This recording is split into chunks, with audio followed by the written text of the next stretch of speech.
하겠습니다. 말씀 보시겠습니다. 마태복음 2장 1절로부터 6절. 오늘 나눌 말씀은 마태복음 2장 1절로부터 6절입니다. 봉독해 드립니다. 헤롯 왕 때 예수께서 유대 베들레헴에서 나심에 동방으로부터 박사들이 예루살렘에 이르러 말하되 유대인의 왕으로 나신 이가 어디 계시냐? 우리가 동방에서 그의 별을 보고 그에게 경배하러 왔노라 하니 헤롯 왕과 온 유대 예루살렘이 듣고 소동한지라. 왕이 모든 대제사장과 백성의 서기관들을 모아 그리스도가 어디서 나겠느냐 물으니 이르되 유대 베들레헴이 오니 이는 선지자로 이렇게 기록된 바 또 유대 땅 베들레헴아 너는 유대 고을 중에서 가장 작지 아니하도다. 내게서 한 다스리는 자가 나와서 내 백성 이스라엘의 목자가 되리라 하였음이니이다. 아멘. 지난 주일 예배 후에 아내가 제게 이런 의견을 피력하였습니다.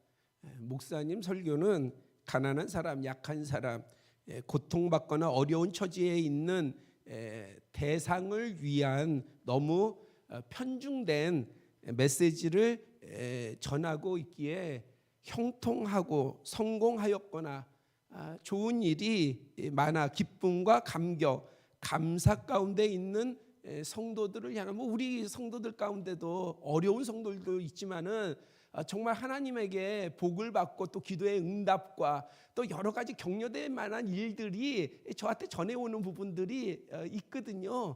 그런 성도들도 많이 있잖아요. 그런데 제 주일날 나누어지는 설교가 제 아내가 보기에는 너무 어려우신 분들, 성도들 그것에 너무 편중돼서 전해지지 않는가. 그렇지 않은 기쁘고 감사하고 복이 정말 가득한 그분들을 향하여서도 더 힘을 얻을 수 있도록 말씀이 선포되어야 되지 않는가 하는 그러한 요지였습니다. 저는 아내의 의견에 동의합니다. 그렇죠? 우리가 복음이라고 하는 것이 하나님의 복이 여러분들 각각에 다 가득하기를 원하고 또 그것을 믿는데 그 복을 받은 그 심령들에게 더한 격려와 또한 더한 축복이 전해져야 하지 않겠습니까? 그런데 이런 이야기가 있습니다.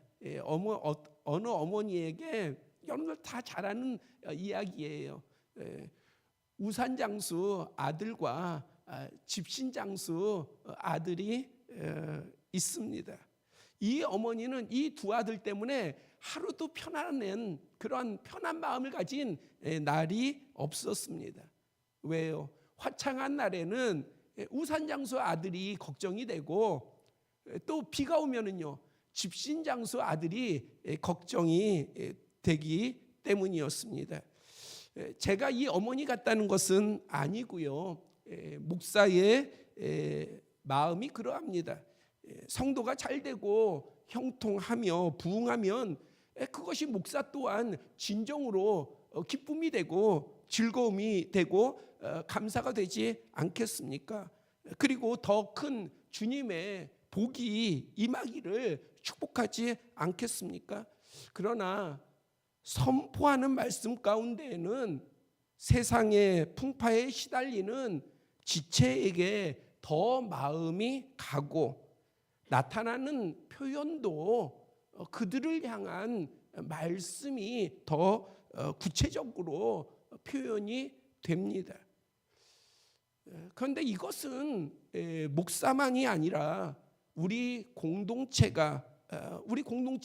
모두가 그러한 마음이어야 되지 않는가. 특히 오늘 우리는 성탄절 전날 예수 그리스도께서 이 땅에 오신 의미를 새기는 날이지 않습니까?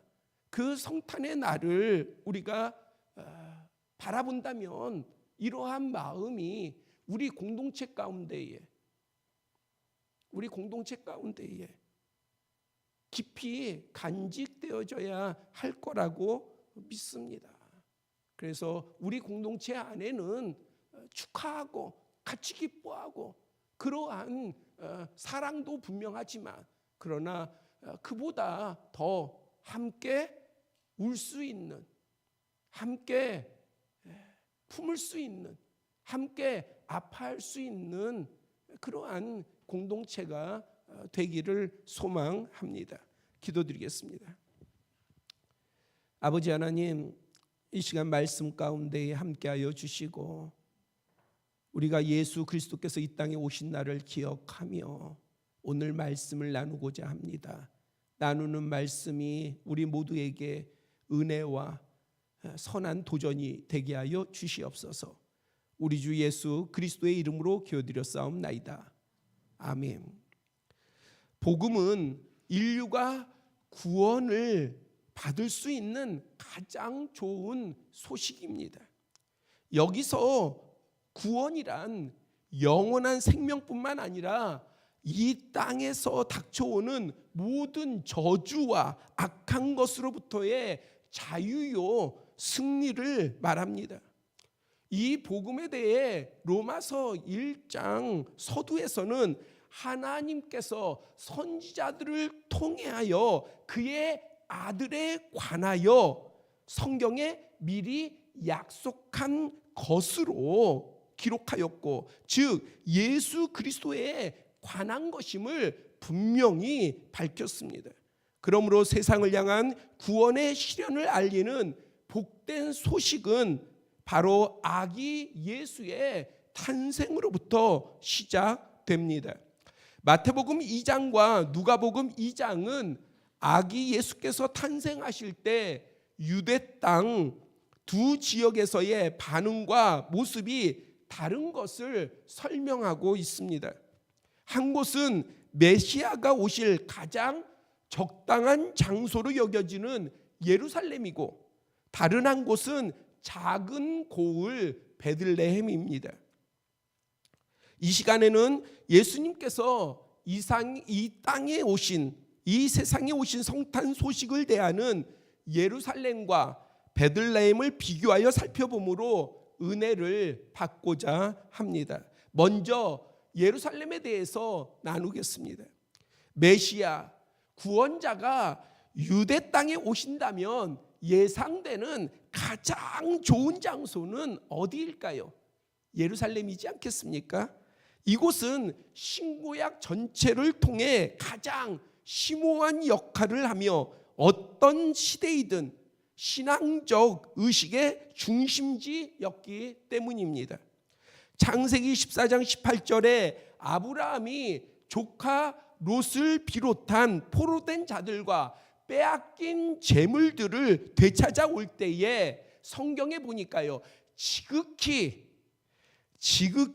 높으신 하나님의 제사장이다. 누가요? 멜기세덱이요. 근데 이 멜기세덱을 뭐라고 표현을 했냐면은 살렘의 왕이다, 그렇게 표현을 하고 있어요.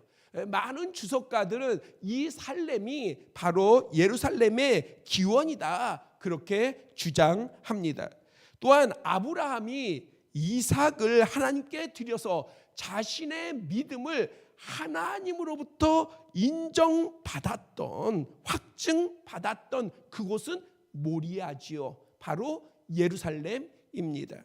다윗은 이곳에서 이스라엘을 통치하였고요, 그의 아들 솔로몬은 바로 예루살렘에 하나님의 성전을 하나님의 명령에 따라 건축하였습니다. 그리고 성경은 예루살렘이 이스라엘 전체를 상징하는 것으로 표현하기도 했습니다. 그러니까 예루살렘아 하면 누구를 가리키는 거예요? 이스라엘아랑과 동일하게 사용되기도 했다는 것입니다.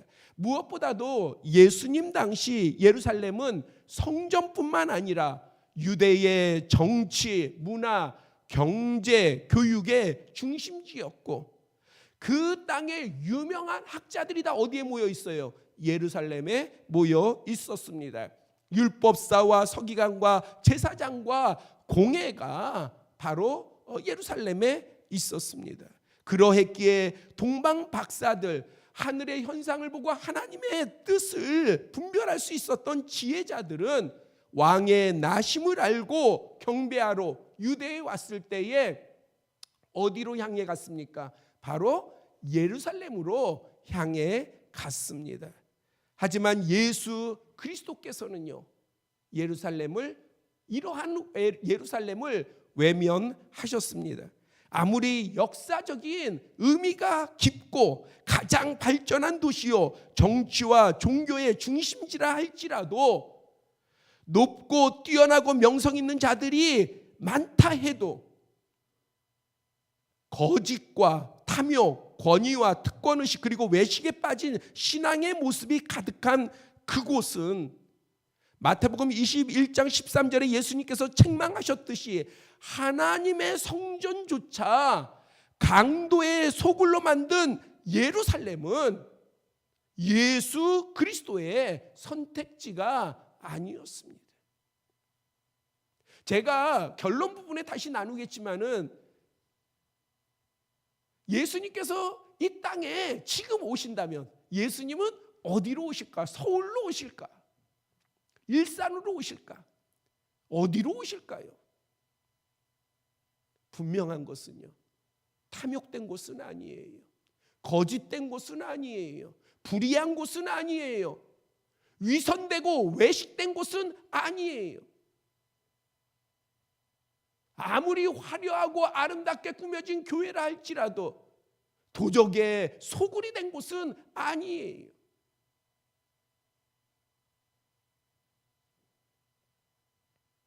바로 이러한 곳은 예수 그리스도의 선택지가 될 수 없었습니다. 아무리 유명해도요, 이스라엘의 대표적인 도시라 할지라도, 중심지라 할지라도, 유구한 역사, 대단한 역사를 가졌다 할지라도, 위세가 당당하다 할지라도 주님으로부터 선택을 받지 못하였습니다. 예루살렘이 아기 예수의 탄생을 맞이할 수 없었던 이유는 성탄 소식을 접하는 이곳의 반응과 모습에서도 확인할 수가 있었습니다. 본문 2장에 동방박사들이 예루살렘에 이르러 유대인의 왕으로 나시니가 어디 계시냐? 우리가 동방에서 그의 별을 보고 그에게 경배하러 왔다. 그렇게 말했습니다. 그때의 헤롯 왕과 온 예루살렘이 듣고 어떻게 했다? 소동했다. 요동했다. 흔들렸다. 혼란스러웠다.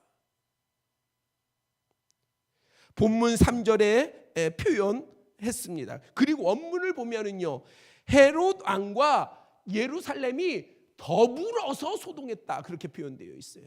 더불어서. 그게 따로따로가 아니라 온 예루살렘이요 함께 소동한 거예요. 여기서의 소동은 그리거로 타라소예요. 이 타라소라고 하는 뜻은요 뭐냐면 단순히 요란하다 그러한 뜻이 아니에요. 그 소식에 당황했다, 불안해했다, 근심거리가 됐다는 거예요. 아니, 예수 그리스도께서 이 땅에 오신 것이 얼마나 감사한 일입니까?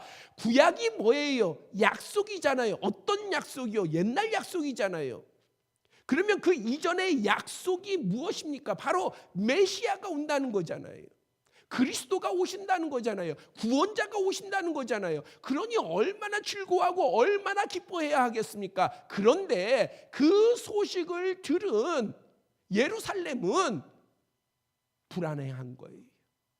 당황스러워한 거예요. 거북해한 겁니다. 근심이 된 거예요. 예수님이 오신 소식에 근심이 된 거예요.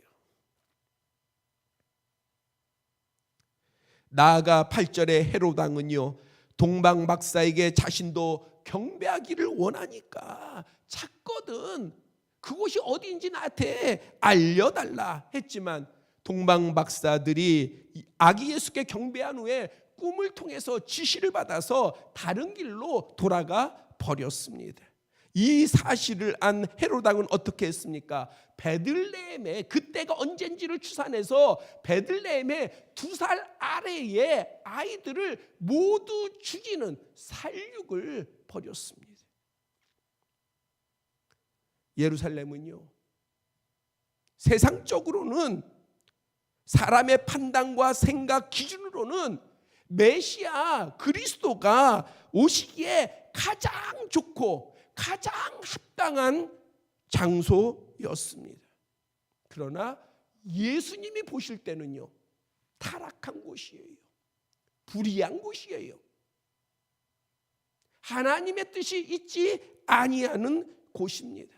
그러하기에 예수님께서는 태어날 곳으로 예루살렘을 작정하신 것이 아니라 인류를 위해서, 인류의 죄를 대속하기 위해서 고난받으시고 순환받으시고 십자가에 죽으실 장소로 예루살렘을 택하셨어요.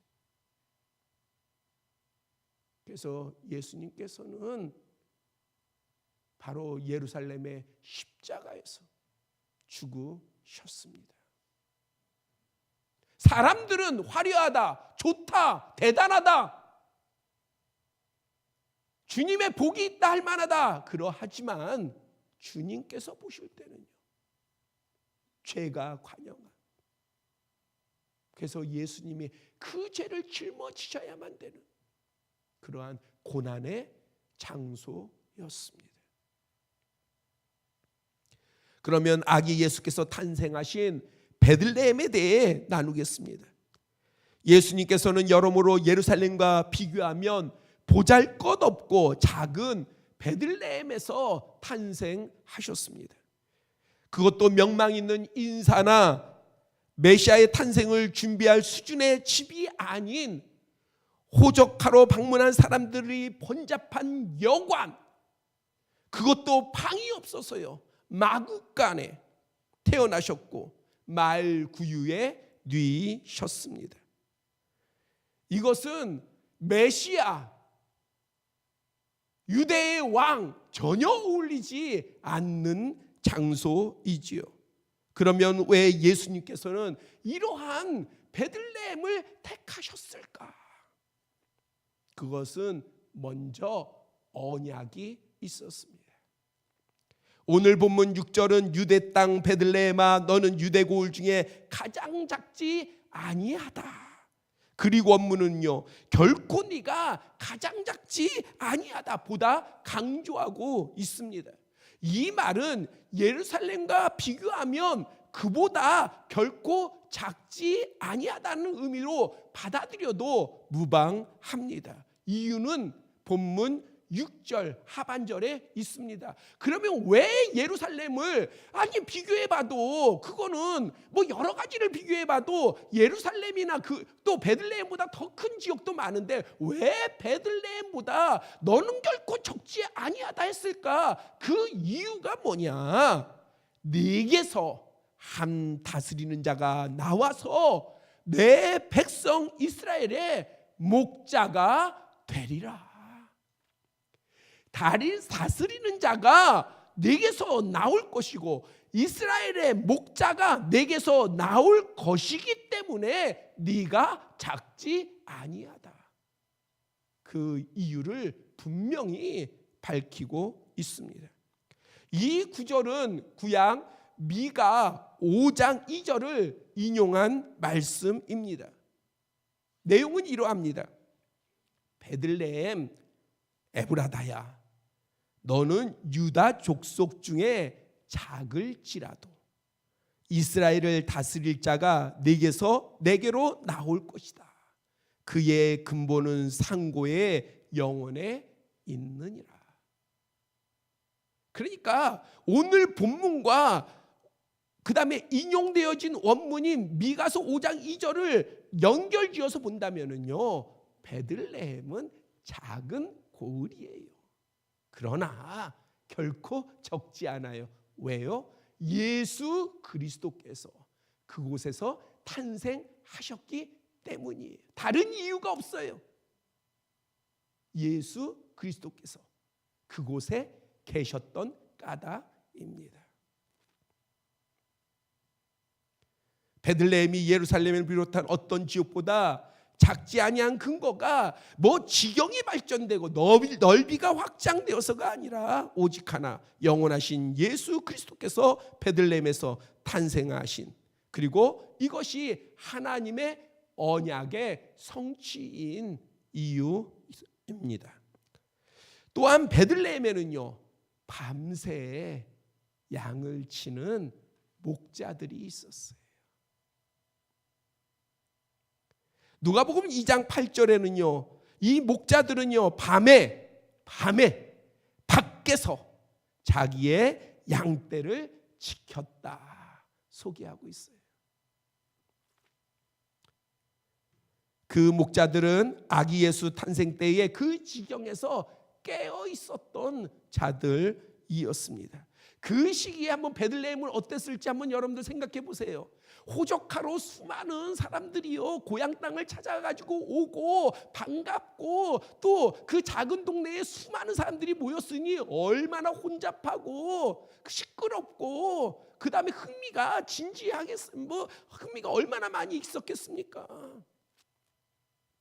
그런데 이 목자들은요, 그 혼란스러운 그 마을 도시가 아니라 양떼를 데리고요, 들판에 나아가서 그 양떼를 먹이면서 보호하면서 지키고 파수하고 있었습니다.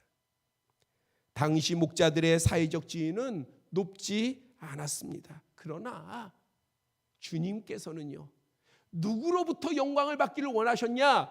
유명한 학자도 아니고 유명한 제사장들도 아니고 왕도 아니고 바로 이러한 목자들, 사람들이 별 볼 일 없다, 귀하게 취급하지 않는 그 목자들. 그런데 그 목자들이 왜 귀해요?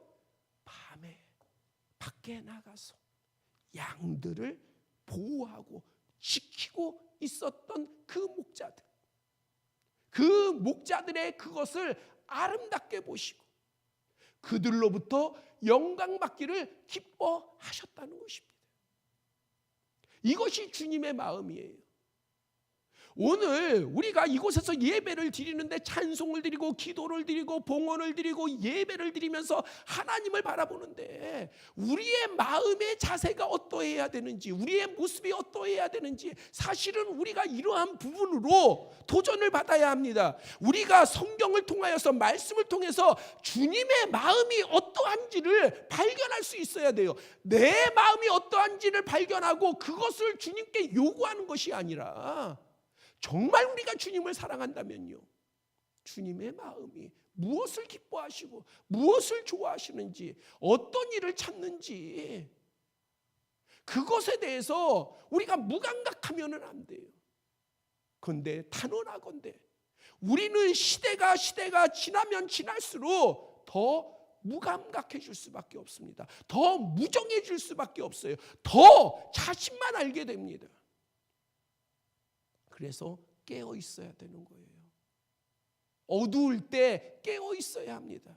우리의 영을 깨워야 합니다. 우리의 마음을 깨워야 합니다. 그리고 주님께서 어떤 일을 기뻐하시는지 그것을 알고 그 기뻐하시는 이가 내가 돼야 되는 것이고, 내 자녀가 되어야 되는 것이고, 내 소중한 이들이 되어야 되는 것이고, 우리의 지체들이 되어야 되는 것이고, 그 지경이 우리 교회가 되어야 될 줄 믿습니다.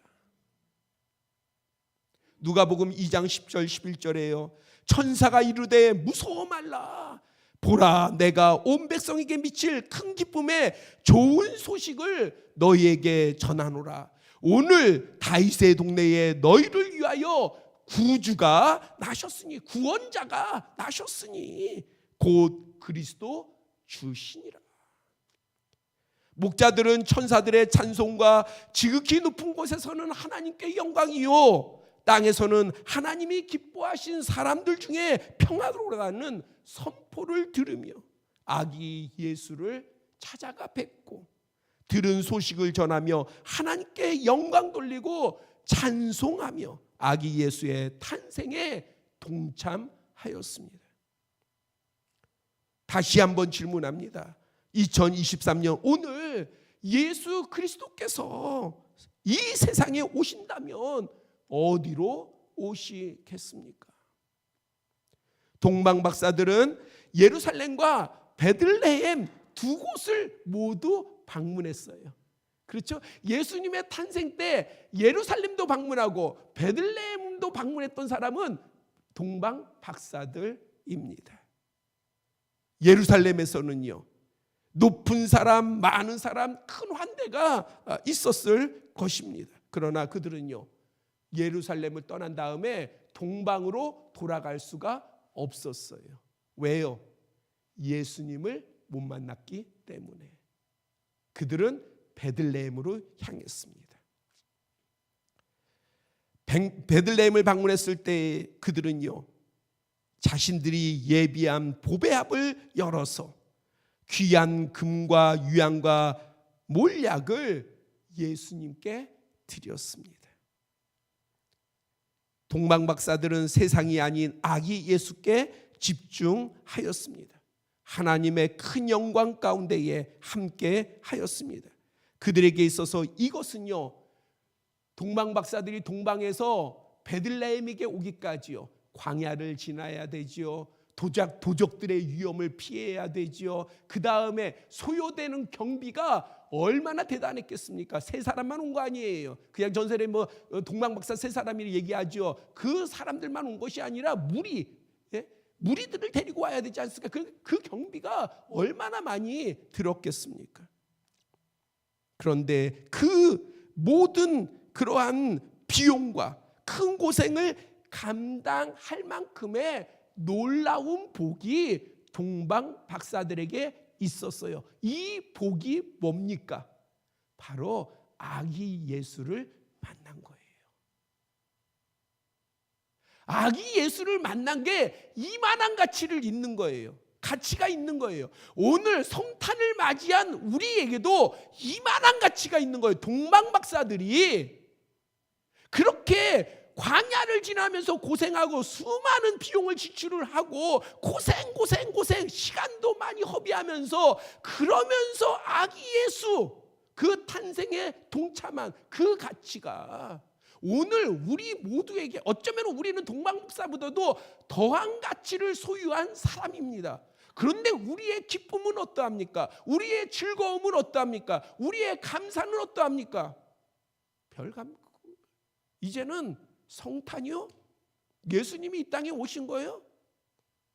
점점 그리스도인에게도 그 의미가 사라지고 있습니다. 그러면 예수님께서는 어디로 오실까요?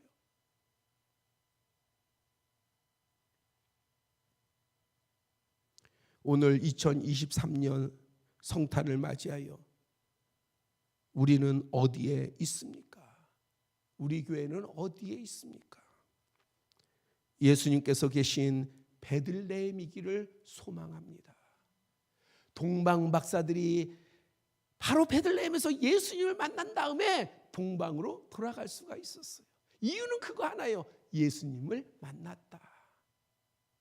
오늘도 우리의 삶에 여러분들 이걸 놓치지 마세요. 예수님을 만나셔야 돼요.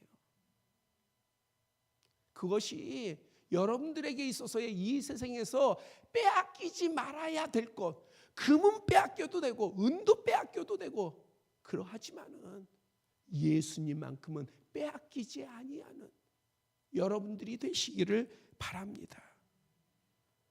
목자들과 함께 찬송하며 동방 박사들과 함께 경배하는 하나님의 성령께서 함께 하시는 그러한 성탄이요, 우리의 심령이요, 우리의 교회가 되기를 소망합니다. 그런 우리를 향하여 하늘에는 영광, 이 땅에는 평화가 또한 구원이 우리에게 확실하게 선포되며 이루어질 줄 믿고 이것이 2024년 가운데에 더욱더 우리의 삶에 확장되고 분명하게 나타날 줄 믿습니다. 축복합니다. 기도드리겠습니다. 아버지 하나님, 우리의 마음이 예루살렘으로 향하는 것을 붙잡아 주시고 그러한 연약한 마음을 우리가 말씀으로 붙잡게 하시고 성령의 품으심으로 우리가 지키게 하여 주시옵소서. 그래서 우리는 비록 작고 보잘것없지라도 예수 그리스도께서 함께하는 곳이 가장 귀한 것이며 가장 귀한 시간임을 잊지 않게 하여 주시고 지키게 하여 주시사 정말 하나님께서 그러한 자들을 향하여서 주시는 평안이 가득하게 하여 주시고 그러한 자들을 향하여서 베풀어 주시는 복이 가득하게 하여 주시옵소서. 이러한 복을 누리는 우리의 모든 심령이 되게 하여 주시고 우리의 공동체가 되게 하여 주시며 우리 공동체 안에 속해져 있는 모든 가정이 되게 하여 주시옵소서. 축복하며 예수 그리스도의 이름으로 기도드렸사옵나이다. 아멘.